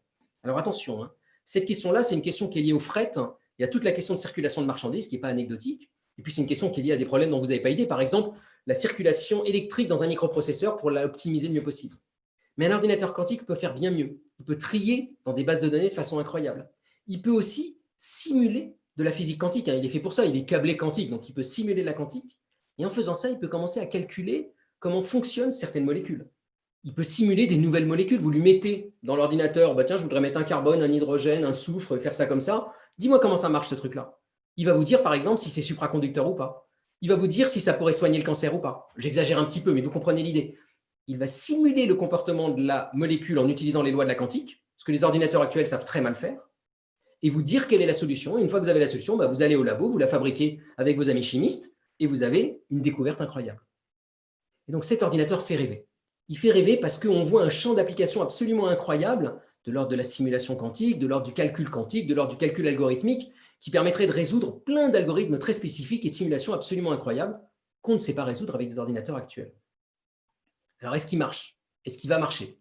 Alors, il y a des problèmes, je dois être honnête. L'ordinateur de Google, par exemple, le calcul qu'il fait sert à peu près à rien. Et pour faire des calculs utiles, c'est bien plus compliqué. Alors, c'est plus compliqué pour 2 raisons. La première raison, c'est ce qu'on appelle la décohérence. Vous vous souvenez de mon circuit dans 2 états à la fois, ou de mon atome là dans la bibliothèque à 2 niveaux à la fois? En fait, ça ne dure pas longtemps. Ça dure longtemps si vous le protégez, que vous le mettez bien dans le vide, dans le froid, à basse température, et que vous l'isolez bien de toute perturbation. Mais dès que vous le laissez un peu interagir, par exemple avec d'autres éléments du circuit électrique, ça va le perturber et ça va faire qu'au bout d'un moment, ça s'arrête. C'est-à-dire qu'au début, tout va bien, et puis au bout d'un moment, pop, ça s'arrête. Et plus l'ordinateur est gros, plus ça s'arrête vite. Et donc, vous avez ce drame que votre ordinateur, il ne vous laisse pas le temps de calculer. Et vous ne pouvez pas reprendre le calcul une fois qu'il est fini, parce qu'une fois que c'est mesuré et que c'est arrêté, la superposition, ça ne recommence pas à l'identique. Ça, c'est le premier problème, le temps de décohérence. Le deuxième problème, c'est qu'il y a des erreurs, des bugs. De temps en temps, un 0 va devenir un 1 de façon un peu aléatoire et incontrôlée. Et là encore, plus l'ordinateur en gros, plus il y aura d'erreurs. Et ces erreurs sont rédhibitoires dès que vous voulez faire des calculs intéressants. On a calculé que la seule manière de s'en sortir pour l'instant, on va peut-être avoir d'autres idées, mais pour l'instant, ça serait de dupliquer les 0 et les 1 pour avoir des tests de contrôle à intervalles réguliers. Je ne peux pas toucher à celui-là tant que je calcule, parce que si je m'arrête, à un moment donné, il va s'arrêter. Et donc, je vais utiliser des clones, des copies, que je vais contrôler à intervalles réguliers pour voir si tout se passe bien dans mon calcul. Et alors là, c'est redoutable. Actuellement, dans les meilleurs ordinateurs, on a calculé que si on voulait qu'il ne fasse pas d'erreur, il faudrait multiplier par 1000 ou 10 000 le nombre de 0 et de 1 pour que ça marche. Le meilleur ordinateur actuel, il a en gros 50 à 60 0 et 1 en parallèle. Pour faire un calcul intéressant, il en faudrait 1 million. Donc on en est très loin. Est-ce qu'on y arrivera un jour? Je vous laisse faire les paris. Je vous laisse décider si vous avez envie d'investir votre argent dessus ou pas. Je pense qu'il y a des problèmes scientifiques et technologiques considérables. Est-ce qu'ils vont être levés par les physiciens? Il y en a qui pensent que oui, d'autres qui pensent que non. Je crois que la meilleure réponse, c'est qu'il faut essayer, il faut s'y mettre, il faut se retrousser les manches. Et tous les physiciens quasiment dont je vous ai parlé depuis le début, Wineland, Haroche, les gens du côté des squids, de nombreuses équipes, Devoret, etc., tous ces gens-là travaillent à comprendre ces briques élémentaires de la physique quantique, également dans l'optique de peut-être arriver à faire cet ordinateur quantique du futur. Même si on n'arrive pas à faire un ordinateur quantique, l'expérience veut que toutes les recherches développées pour ça vont servir à quelque chose. Elles servent déjà à plein de choses. Par exemple, à développer des technologies de capteurs, des technologies de télécommunication absolument remarquables. Et donc, c'est en essayant souvent de faire un truc impossible qu'on va faire plein de trucs intéressants au passage. C'est ma manière de vous vendre un peu le fait qu'il ne faut pas dire non à l'ordinateur quantique, il ne faut pas non plus se laisser aveugler. Donc, vous voyez, on était parti des années 20 avec des concepts de base de physique quantique bien compris, bien établis. Et puis, dans les années 80-90, on a commencé à développer des technologies qui ont permis de revisiter ces concepts et d'en apprendre plus. Donc, si je résume un petit peu ce qu'on a fait depuis le début de la conférence, je reprends mon cube qui m'a servi à me balader dans la pièce. On était parti de la première partie de la pièce et où on avait étudié finalement la question des concepts. Et puis ensuite, on avait été dans la bibliothèque et on s'était rendu compte qu'avec des expériences, on pouvait revisiter ces concepts, les réactualiser et les prolonger et en créer ensuite des situations vraiment marrantes où on contrôlait les atomes individuellement. Et puis ensuite, on avait fait un 180 degrés, on avait été du côté de la porte, et là on s'était rendu compte qu'avec ces concepts, on pouvait carrément inventer des nouveaux matériaux, les contrôler, les domestiquer, les supraconducteurs par exemple, mais il y en a plein d'autres dont je ne vous ai pas parlé. Et puis la dernière étape, c'était là où on est maintenant, c'était d'utiliser ces nouveaux matériaux et ces concepts, les deux à la fois, supraconducteurs, superposition d'états, pour inventer des technologies du futur. Et donc vous voyez, la recherche en quantique, c'est un peu une balade entre ces 4 univers, les concepts clés, les concepts de base, les théories, les fondements, les matériaux, hop, je le mets comme ça, les technologies et les expériences. Et ce qui est marrant, c'est que ça ne va pas toujours dans le même sens. C'est que parfois, en inventant un nouveau matériau, vous allez découvrir un nouveau concept qui va vous donner l'idée de faire des nouvelles expériences et des nouvelles technologies. Et puis en faisant ces technologies, vous vous rendez compte que vous pouvez réétudier un concept que vous ne pouviez pas étudier avant, et puis ça, et puis ça, et puis ça. Et la recherche, c'est ça. C'est cette espèce de va-et-vient constant entre différents champs qui peuvent être très techno, très expérimentaux, très théoriques, très conceptuels, et qui vont permettre que chacun soit curieux de la découverte de l'autre et que ça lui fasse penser à un truc qui lui-même le fasse chercher. Et c'est pour ça que la physique quantique constitue, je vous l'ai dit dans le dernier Physical Review Letters, 80% des articles. C'est parce qu'on en trouve partout, dès qu'on veut faire un matériau, dès qu'on veut étudier de l'optique, dès qu'on veut étudier de l'atome, de la chimie même, c'est la quantique qui s'y joue. Et donc la recherche, c'est ce va-et-vient entre toutes ces dimensions. Alors là, c'est le temps de se reposer. Donc hop, vous pouvez aller vous prendre une petite tisane là, ou une bonne tasse au chocolat, c'est l'heure pour ça. Je veux finir peut-être, pour conclure, en vous parlant de la question de la vulgarisation. Vous avez vu ce que j'ai essayé de faire avec vous en faisant un peu le guignol, c'est vous faire sentir ma passion pour la physique quantique et vous faire sentir pourquoi elle m'intéresse et pourquoi je pense qu'elle est intéressante. Et finalement, quand j'ai posé la question au début, mais pourquoi autant de chercheurs travaillent sur la physique quantique, une très bonne raison, c'est parce que ça les fascine, parce qu'ils en sont curieux. Je crois qu'un des moteurs principaux pour les chercheurs, ce n'est pas l'argent, ce n'est pas nécessairement la gloire, ce n'est pas forcément l'ego, c'est aussi et avant tout la curiosité. Et je crois que les gens qui travaillent en physique quantique, ils sont curieux de ces phénomènes absolument incroyables. Ils en sont fascinés, même au bout de 20, 30, 40 ans à travailler dans ce domaine-là. Et c'est ça qui les excite au quotidien et qui fait qu'ils vont au labo avec joie pour aller tester ça et tester ces fondements de la nature absolument invraisemblables. Je trouve que cette dimension de la curiosité, elle est intéressante et c'est intéressant d'essayer de la faire passer, de la faire sentir aux gens. Pourquoi est-ce que nous, on est passionné par un domaine? Et donc, dans notre équipe, nous, on essaye d'inventer plein de façons de faire ça. Alors là, je l'ai fait un peu maladroitement parce que j'étais coincé en confinement. Quand on a le temps de mieux le faire, on aime bien travailler avec des gens dont c'est le métier, des designers, des créatifs, des illustrateurs, qui eux, vont vraiment travailler cette question de la forme de l'objet. Nous, on a la question de la physique et du sens. Et ensemble, on va essayer de construire des nouvelles façons de présenter la physique. Et je voudrais finir en vous montrant un exemple de ça. C'est un exemple qui sort aujourd'hui, justement. Alors, je suis content de vous le montrer. C'est un des projets qu'on avait fait durant le dernier confinement. On avait fait plein de projets pendant le dernier confinement. Et on en avait fait un en particulier avec une illustratrice scientifique qui s'appelle Adélie Brault et qui a fait un projet qui s'appelle Paysage quantique. Alors, qu'est-ce que c'est que ces paysages quantiques? L'idée qu'on avait manipulée avec Adélie par Zoom, on était à distance, c'était de se dire, tiens, ça serait quoi un paysage en physique quantique dans lequel on se baladerait et qui nous permettrait de comprendre la physique quantique? Et donc, elle a inventé 4 paysages qui ont décrit 4 expériences clés qui, moi, me touchent et me semblent importantes en physique quantique. Et je voudrais montrer une de ces expériences. Oups, c'est pas ça. Voilà. Donc, c'est les sauts quantiques. Donc, on a ce personnage très poétique, très esthétique, qui se balade dans des espèces de canyons. Vous voyez, on est un peu au Grand Canyon ou peut-être en Islande, avec des grands fossés. Et le personnage, en se baladant, commence à se rendre compte qu'il lui arrive des trucs très bizarres et que parfois, il est téléporté soudainement du haut du fossé en bas du fossé. Et petit à petit, je ne vous fais pas toute la BD, hein, c'est des bandes dessinées animées, le personnage va se rendre compte qu'il est en réalité dans un paysage au comportement quantique. Mais la chose admirable, la chose sublime dans ce projet, c'est la toute fin de chacune des BD, où vous allez voir, soudain, on se rend compte qu'en réalité, ce paysage dans lequel se promène ce personnage depuis le début, ce paysage de Grand Canyon,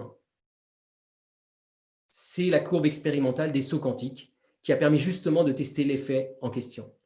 Et Adélie va, pour le principe d'incertitude, pour la dualité, pour l'effet tunnel ou pour les sauts quantiques, vous emmener dans 4 paysages très différents, vous faire découvrir délicatement ces paysages et à la fin, vous allez vous rendre compte qu'en fait, vous êtes en train de parcourir la courbe expérimentale qui a permis de comprendre ces effets-là.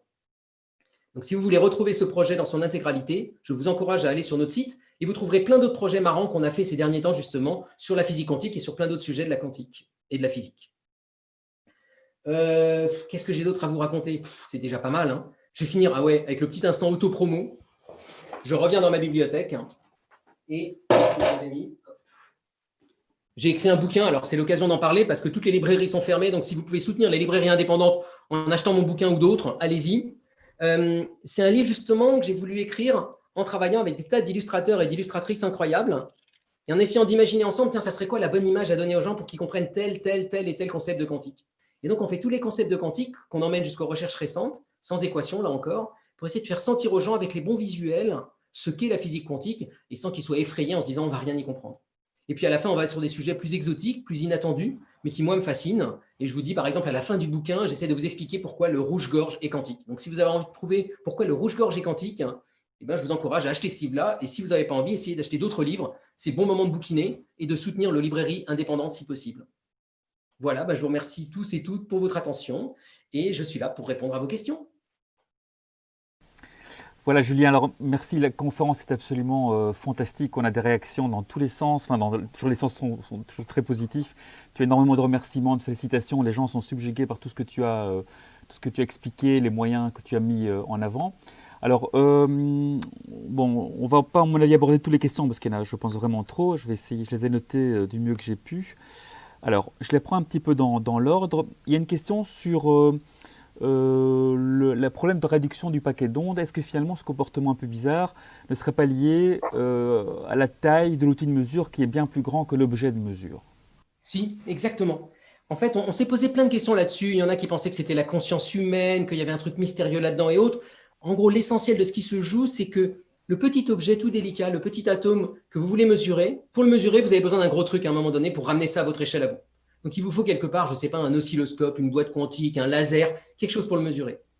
Et cet objet de mesure, nécessairement, lui, il est composé de beaucoup de particules quantiques, beaucoup de photons, beaucoup de lumière, ou beaucoup de matière, ou beaucoup de chaleur. Et c'est quand l'atome individuel va essayer d'interagir avec toutes ces particules constituant l'outil de mesure qu'il va y avoir une décohérence qui va l'obliger en quelque sorte à choisir son destin. Par contre, la façon dont il choisit le destin, ça, on ne l'a pas compris. Mais le fait que ça soit un gros outil qui fasse qu'il choisisse, oui, ça, on l'a compris. C'est ça qui lève en particulier le paradoxe du chat de Schrödinger. Pour ceux qui connaissent, le chat de Schrödinger, c'est une sorte de machine infernale inventée par Schrödinger où le chat serait à la fois mort et vivant. Et ça, c'est rigoureusement impossible. D'abord, d'avoir un chat dans 2 états à la fois parce qu'il est trop chaud et composé de trop de particules pour que ça tienne le coup. Mais même si on le relie à une fiole de poison, qu'on relie à un atome dans 2 états à la fois, dès qu'on va brancher l'atome dans le dispositif, il va tout de suite choisir un des 2 états. Et donc, le chat ne sera jamais lui-même à la fois mort et vivant. Il sera toujours soit mort, soit vivant. Donc, je vous encourage à surtout pas faire l'expérience.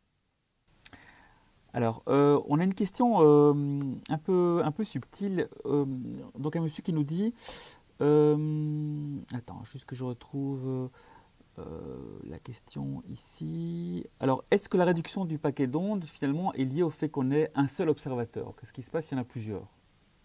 Non, ça change rien. Ce qui compte, c'est qu'il y ait beaucoup de particules. Tu peux même quitter la pièce, lancer ton oscilloscope en mode automatique et revenir après, et tu verras la mesure et la réduction du paquet d'ondes. À D'accord. nouveau, le fait qu'on soit humain n'a absolument aucune importance dans cette histoire, qu'on soit 1, 2 ou 3. Ce qui compte, c'est qu'à un moment donné, il y a une grosse machine pour mesurer. Ouais. Alors, il y a notre collègue Kevin, qui est notre historien des sciences, qui est une mauvaise langue, qui nous dit, quand il invite la bibliothèque, on voit que c'est une bibliothèque de physiciens parce qu'il y a encore de la place sur les étagères. Donc voilà, ça c'était Alors en juste. fait, Oui, non, alors là, pour répondre, je tiens à faire la vérité. Vous regardez en bas, il y a des piles de bouquins ici, parce que j'ai voulu faire des trous pour pouvoir me faire mes sauts quantiques, hein. Mais elle était excellent. bourrée à craquer, hein. Très bien. Alors, T'as vu, je réponds. ouais. Bon, on parle aussi de, même si tu n'as pas directement fait allusion à ça, mais tout ce qui est intrication quantique Mhm. et la télépathie dans tout ça. Est-ce que c'est possible via la mécanique quantique? Ah, on aimerait bien, hein. On aimerait bien la téléportation. Moi, j'aimerais bien la téléportation, j'aimerais bien la lévitation, j'aimerais bien la télépathie. Alors, le seul qui est possible, c'est la lévitation. La télépathie, alors, pour faire comprendre à ceux qui ne sont pas familiers de ça, hein, l'intrication, c'est cette idée que quand vous avez 2 particules quantiques, si au début de leur existence, on va dire, vous arrivez à les frotter un peu l'une à l'autre, à les entremêler, on dit qu'on les intrique. Ensuite, quand vous les séparez, si vous mesurez celle-là, ça va instantanément influencer le destin de celle-là. Alors en fait, ce n'est pas vraiment une communication à distance instantanée. En réalité, c'est parce que ces deux-là, maintenant, partagent une fonction d'onde qui se développe dans l'espace. On dit qu'elle est non locale. Et dès qu'on l'affecte quelque part, ça l'affecte dans sa totalité. Donc là, on pourrait se dire, ah, mais c'est pas mal parce que ça fait que si on fait ça, peut-être que là, moi, ça pourrait agir sur mon cerveau et ça me permettrait de transmettre de la pensée à celui-là. Alors le drame, c'est que c'est complètement aléatoire. C'est que quand on fait ça, quand on mesure cette particule-là, on a une chance sur 2 de la trouver dans un sens, une autre chance dans l'autre sens. Effectivement, après, si on mesure celle-là, c'est inversé. Mais on ne contrôle pas du tout celle-là, comment elle est. On ne peut juste que constater qu'elle tire au dé. Et donc, vu qu'elle tire au dé, je suis incapable de l'utiliser simplement pour envoyer de l'information par télépathie de l'autre côté. Donc, je ne sais pas vous inventer de la télépathie quantique. Et puis, l'autre question, c'était, je ne sais plus. Est-ce que la télépathie est-elle possible? En fait, c'était ça l'idée. Ouais, Est-ce que donc, ça peut du s'expliquer point par de la vue de la physique quantique, quantique? en tous les cas, non. Après, est-ce que la télépathie est possible? Moi, ma réponse, elle est toujours la même. Proposez-moi un protocole expérimental pour tester les gens qui se disent télépathes. On teste dans des conditions un peu expérimentales propres. Si on voit que ça marche, je suis le premier à l'accepter. Moi, j'aime pas l'idée de croire ou pas croire. Moi, j'aime bien l'idée, c'est ça auquel on nous habitue, nous physiciens, c'est tester, quoi. Vous me donnez une manip, on teste et on va bien voir si ça marche ou pas. J'ai pas d'a priori. Si j'avais eu des a priori, ou que les physiciens avaient des a priori, ils n'auraient jamais inventé la physique quantique.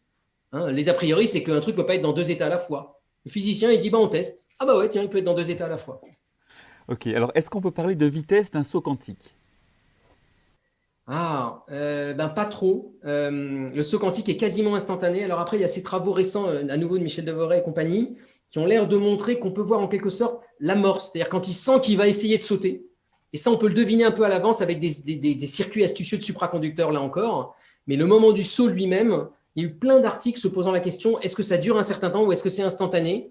Et je ne sais plus s'il y a une réponse claire sur la question. Il y a eu toute une littérature là-dessus. Je crois que les physiciens ne sont pas parfaitement clairs. Mais si c'est un temps, il est très très court en l'occurrence. Ouais. Il faut Alors, savoir que maintenant, on s'est sondé des temps incroyablement courts en physique, hein. il y a une question qui a été posée par des collègues scientifiques et peut-être ce serait intéressant que tu puisses la remettre dans le contexte. C'est celle des potentielles variables cachées. Est-ce que le problème a été tranché? Donc, peut-être Ah résumer oui. un peu ce que c'est comme Donc là, on polémique va, et on va puis résumer. C'est toujours cette histoire d'intrication et d'Einstein, en fait. Einstein disait, ce truc d'intrication et que si on mesure là, ça agisse instantanément là, je n'y crois pas, ça n'est pas possible. Parce que Einstein, il avait une vision locale du monde. C'est la vision la plus raisonnable possible. Une vision locale, ça veut dire quoi? Ça veut dire que si je fais un truc là et ici, ça ne va pas aller instantanément faire quelque chose là. Il va falloir que du temps se passe avant que lui le ressente. D'accord? Ce n'est pas instantané quand on est à distance. Et donc Einstein disait, je ne crois pas à cette histoire-là. Il avait un très bel argument théorique qui était de dire, mais si ça se trouve, en fait, ces 2 particules se partagent des informations, des variables cachées, que vous ne connaissez pas parce qu'elles sont hors du champ de la quantique, et que c'est ça qui règle leur destin et qui fait que vous avez l'impression qu'elles sont corrélées ou pas. Et ça a été une question qui a hanté les physiciens quand même pendant 50-60 ans, jusqu'à l'arrivée d'un Écossais, John Bell, qui lui a trouvé une traduction mathématique pour dire, voilà, moi j'ai trouvé un test qui vous permet de dire s'il y a des variables cachées ou pas. Donc c'est un argument sur des corrélations très élégant. Ce qu'il y avait de fort, c'est que c'était pas j'y crois pas. C'était exactement la bonne réponse du physicien. C'était voilà une expérience pour tester. Et il a refallu 10-20 ans pour faire l'expérience. Elle a été faite de plein de façons, notamment par Alain Aspect à l'Université d'Orsay, à l'Institut d'optique, une fois encore. Et Alain Aspect a montré que dans une distance qui était de l'ordre de 12 mètres, je crois, dans son expérience à lui, il y avait vraiment une intrication sans variable cachée. Depuis, c'est des expériences qu'on sait faire sur des centaines de kilomètres. Il y a même des Chinois qui ont réussi récemment à envoyer un satellite dans l'espace. De ce satellite, a envoyé 2 particules de lumière, 2 photons, vers 2 villes de Chine qui sont à 1200 km l'une de l'autre.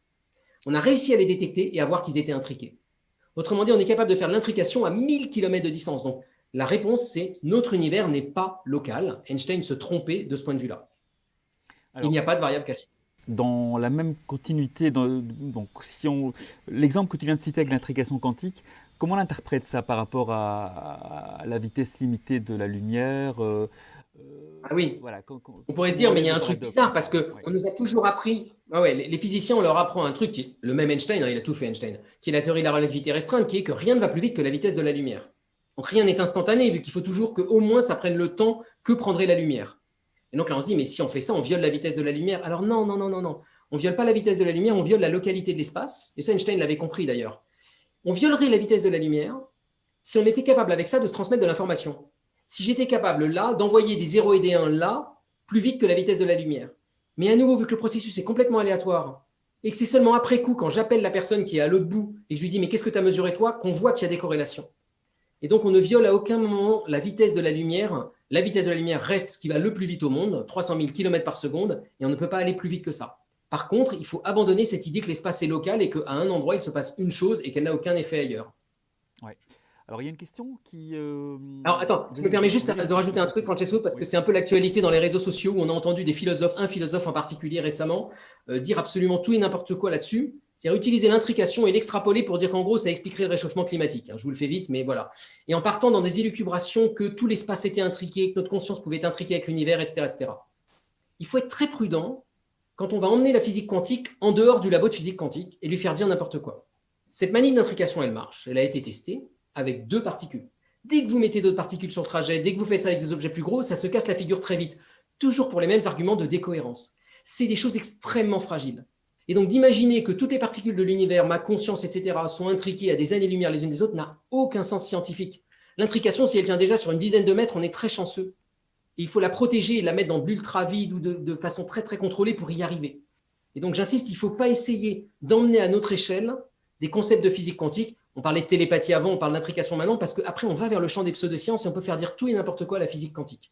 Oui, c'est vrai qu'on parle beaucoup de biologie quantique, de médecine quantique, des choses comme ça. Donc… Alors, là, il faut faire attention. Là encore, c'est une bonne remarque. Il y a 2 champs. Il y a la médecine quantique et la biologie quantique. La médecine quantique, selon moi, c'est du charabia. C'est de la pseudoscience. Ça ne se base sur rien de scientifique quantique. Après, que ça soit des médecines alternatives, que les gens y croient, que ça les aide à se soigner, etc., j'ai aucun problème avec. Je demande juste qu'on n'utilise pas la physique quantique pour argumenter que ces médecines auraient une valeur scientifique à partir de la quantique. Et pourquoi est-ce que ces médecines n'ont pas de sens? Parce que, à nouveau, on essaie d'extrapoler au corps avec des tas d'arguments de résonance, de biofeedback, etc., des effets qui marchent qu'à la taille de l'atome, qui ne marchent pas à la taille d'un corps humain. Ça, c'est un champ. Il y a autre chose, c'est la biologie quantique. Alors là, c'est un champ vraiment scientifique, tout à fait sérieux, en pleine expansion, qui essaye juste de regarder qu'est-ce qu'il pourrait y avoir dans des processus biologiques, comme la photosynthèse, par exemple, qu'est-ce qu'il pourrait y avoir de quantique. Et là, on revient finalement à la chimie assez traditionnelle. La photosynthèse, il y a des processus chimiques avec peut-être des excitations d'électrons, on appelle ça des excitons, qui feraient peut-être certains trajets dans une feuille, par exemple, qui auraient une nature quantique et qui leur permettraient d'être plus efficaces.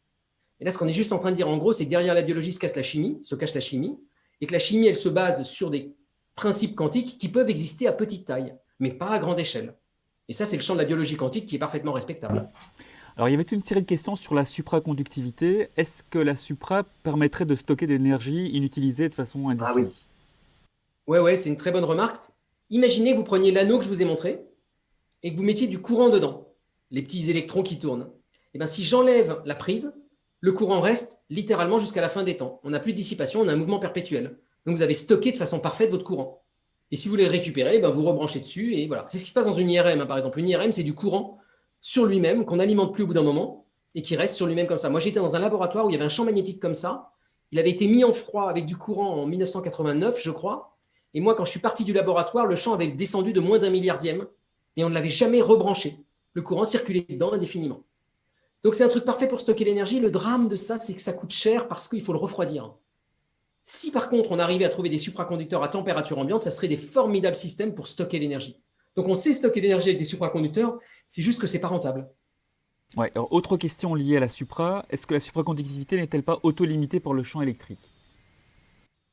Alors, la supra, comme tout effet quantique, si on la titille trop, elle s'arrête. Alors, pour casser un supraconducteur, la bonne manière, c'est le champ magnétique. Si vous mettez un champ magnétique peu élevé, vous avez vu, il se passe plein de trucs marrants avec la vague. Si vous mettez un champ magnétique trop élevé, tout s'arrête. Et on appelle ça le champ critique. Hein. C'est un bon nom. C'est-à-dire, au-delà du champ critique, ça s'arrête. Alors, ce champ critique, il a des valeurs considérablement élevées, mais c'est quand même ce qui va limiter certaines applications, par exemple les IRM dans les hôpitaux. Il va falloir utiliser d'autres technologies sinon. Donc, le champ magnétique peut casser la supraconductivité. Alors, il y a une question qui est revenue à plusieurs reprises sous différentes formes. Tu as abordé différents systèmes où tu avais une superposition d'états, notamment celui avec ta boucle et les courants qui allaient dans les deux sens. Et la Ouais, question, c'est, mais comment on peut observer cet état de superposition si on a une réduction du paquet d'ondes quand il y a un ouais, observateur qui est là? ouais. Excellente remarque. Hein. Si vous branchez juste un ampèremètre, vous allez voir le courant soit dans un sens, soit dans l'autre. Hein. C'est comme toujours, votre truc il est dans deux états, mais dès que vous le mesurez, il s'arrête. Et c'était la même question d'ailleurs pour l'atome. Moi, je vous dis qu'il est dans deux états, mais comment vous le savez, vu que dès que vous le mesurez, il est dans l'un ou l'autre. Et là, il faut commencer à être astucieux. Et alors, les physiciens ils ont plusieurs astuces, mais l'une d'entre elles, c'est d'étudier ce qu'on appelle les oscillations de Rabi. Rabi, c'était un formidable physicien de la physique atomique des années 40. Et en gros, l'idée, c'est vous n'allez pas essayer de mesurer le système trop brutalement, vous allez plutôt essayer de l'exciter, lui envoyer de la lumière ou un champ électromagnétique. Et en faisant ça, si vous mettez juste le bon champ, on peut montrer que le système va se mettre à osciller entre deux situations. Et dès que vous allez voir ces oscillations, ça veut dire qu'il est dans deux états à la fois. Pour le dire vite, en gros, toute l'astuce de la physique quantique en général, c'est de pas essayer de mesurer comme un bourrin, c'est d'essayer de trouver des façons indirectes de mesurer.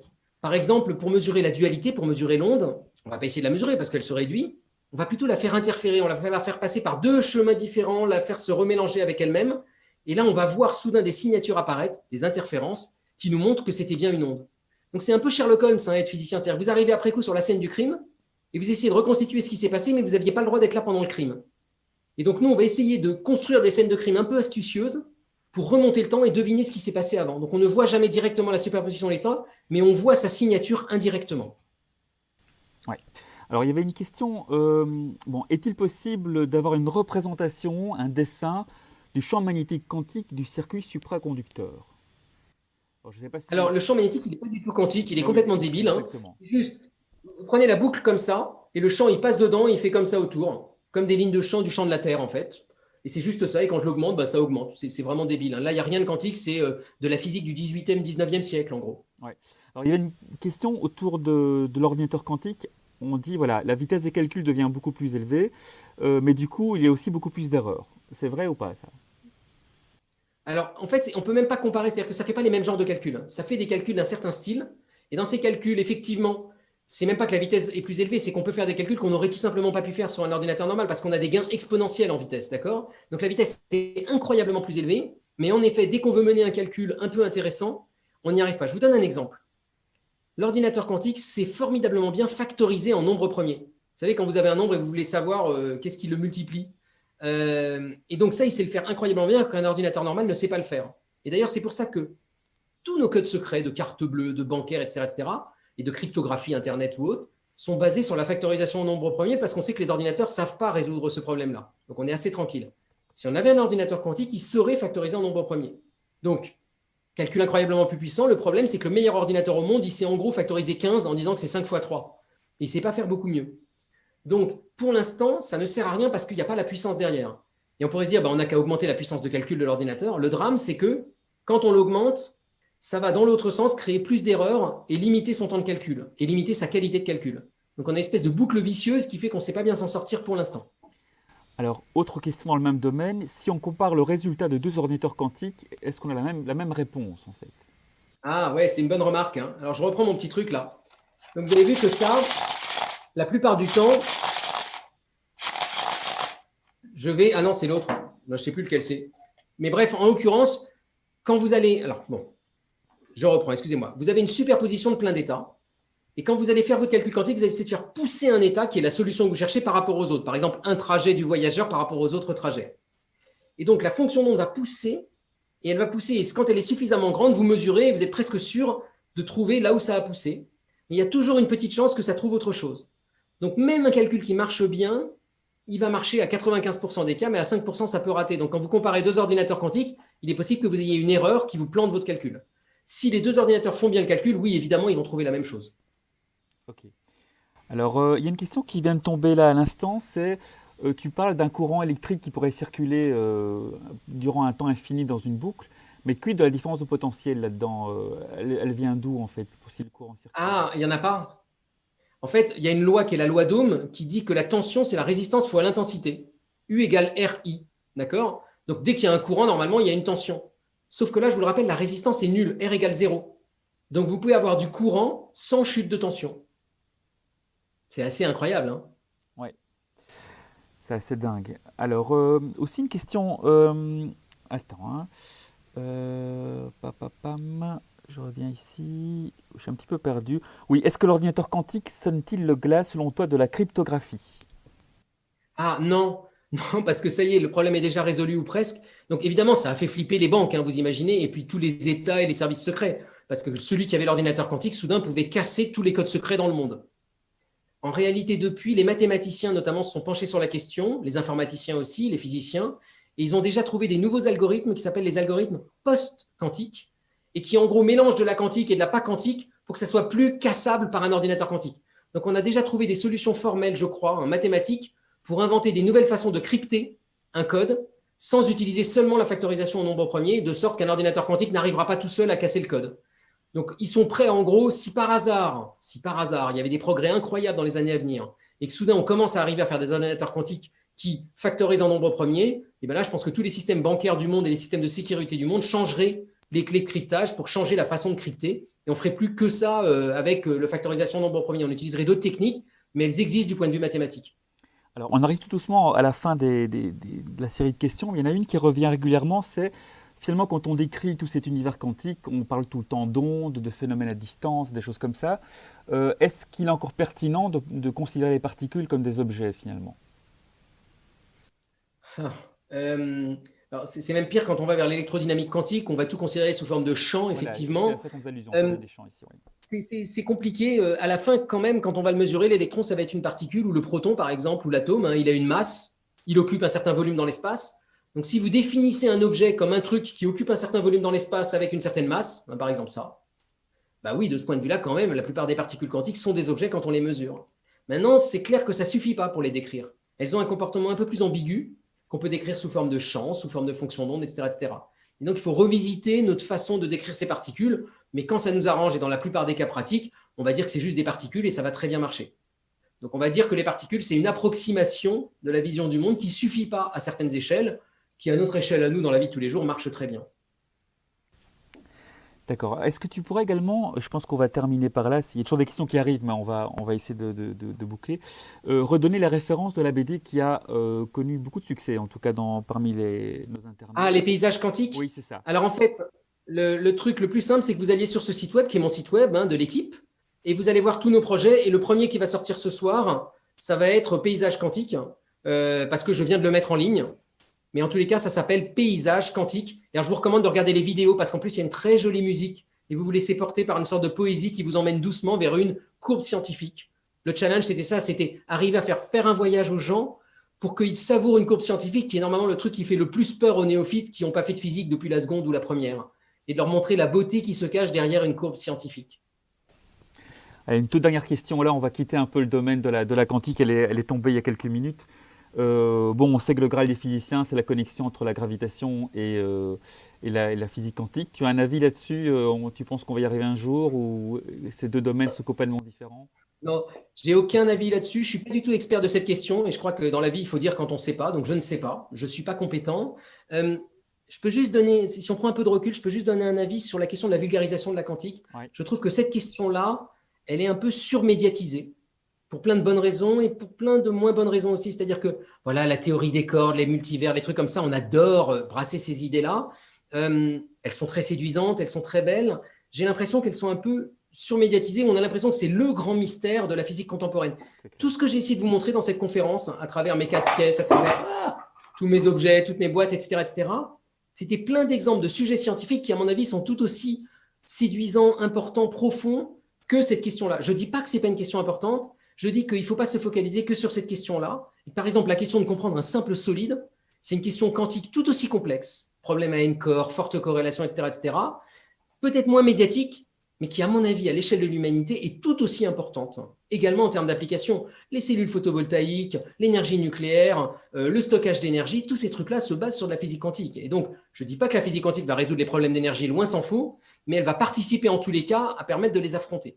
Et donc, moi, j'ai envie que tout citoyen s'empare de la physique quantique, d'abord parce que c'est fascinant, que c'est marrant, que c'est séduisant, et puis aussi parce que ça donne un certain éclairage sur le monde. Ça vous permet de voir le monde un peu différemment, voir votre propre main faite d'atomes de façon un peu étrange. Tiens, il y a plein de fonctionnements de quantique là-dedans, donc ça, c'est troublant. Moi, je trouve ça enrichissant. Et puis aussi, ça permet de mieux comprendre certaines technologies. Est-ce qu'à la fin, la grande question de la théorie qui va relier la physique quantique et la relativité générale est la question la plus importante? C'est une question fondamentale, importante, d'un point de vue très pragmatique. Alors, je vais le dire entre nous, et j'ose pas le dire. Le jour où on aura la réponse à cette question, il y aura un très beau prix Nobel à la clé, mais ça n'aura aucune application à mon avis et ça ne servira pas à grand-chose. Ce n'est pas pour ça que ce n'est pas important. La recherche fondamentale doit se faire plaisir aussi à étudier des choses fondamentales. Mais je ne suis pas sûr de ce point de vue-là que ça soit le plus important des sujets de la physique quantique. C'est un sujet aussi important à mon avis que les nouveaux matériaux quantiques. Mais c'est clair Vous avez vu, c'était une belle façon de m'enfuir et de ne pas répondre à la question. Tout à fait, tu as bien fait ça. Il y a vraiment une vraie dissymétrie entre la façon dont on aborde le petit et le grand en physique et dans le public. Alors, on va terminer par une boutade. En fait, il y a notre ami Simon de Courrières, donc c'est les copains du nord de la France, qui habituellement viennent voir les conférences ici en présentiel et puis ils viennent avec le bouquin à le faire dédicacer. Il m'a posé comme question comment je fais pour que Julien me dédicace le bouquin. Oui, on m'a souvent demandé ça. Alors moi, rien ne m'arrête en distanciel. Donc la première solution, c'est que si vous avez envie que je vous dédicace le livre, vous me l'envoyez par mail. Donc il y a mon mail sur le site web vulgarisation.fr. Vous me dites on veut le dédicacer et moi je vous envoie une dédicace par mail et vous l'imprimez et vous la découpez et vous la collez dans le livre. Moi je trouve que ça sera bien plus original que n'importe quelle dédicace et je vous promets le jour où on se voit en vrai de la signer de ma belle plume. Mais je trouve qu'une dédicace en virtuel, ça peut être très rigolo. Après, il y a quelqu'un qui m'a carrément proposé de me le payer à distance et que moi je l'achète et que je lui envoie par la poste. Je l'ai fait une fois, mais ça je le ferai pas d'autres fois. Mais par contre, faire des dédicaces à distance, c'est avec grand plaisir. En fait, je pensais que tu allais faire appel à l'effet tunnel pour envoyer la dédicace. Mais ouais, ça serait la classe, faire une dédicace quantique. Il serait à la fois là et pas là. Mais ouais, je sens bien mes limites.